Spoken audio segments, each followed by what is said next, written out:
This morning, major concerns when it comes to cleaning up after that fiery train derailment in Tempe. We're now learning 2 workers were exposed to toxic chemicals over Tempe Town Lake. Our Zach Crenshaw has more.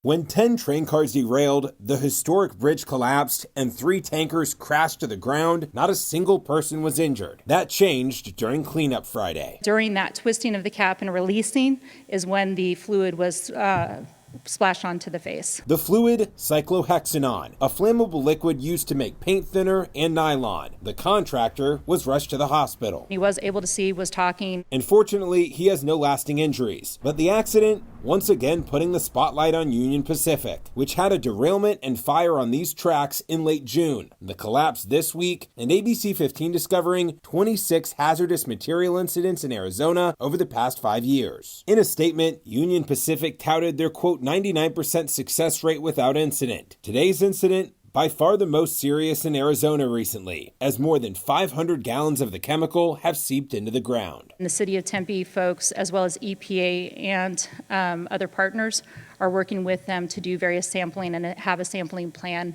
in place for the long term. Tempe's Mayor Corey Woods signing a local emergency declaration to access more help and money if needed. While the smoke subsided, a lot more chemicals and cleanup remain. Before we were 1 to 2 weeks, maybe 3, to try to get things cleaned up and out of the way, and this will slow things down. Now, Union Pacific does tell us they're paying for the cleanup, and they also have a claims process for any other costs associated with the incident. They do plan to rebuild when all of this is cleaned up.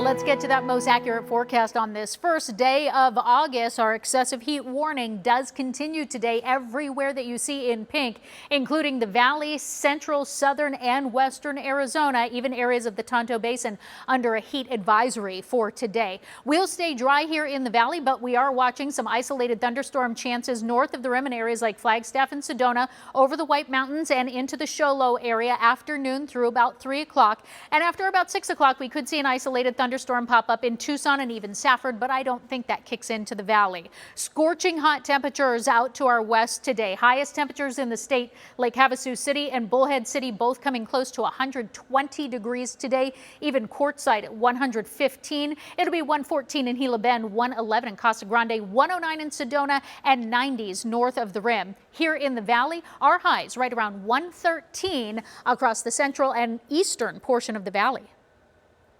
For the latest weather, headlines, and traffic, you can head to ABC15.com. We're always updating it, or sign up for our free ABC15 app.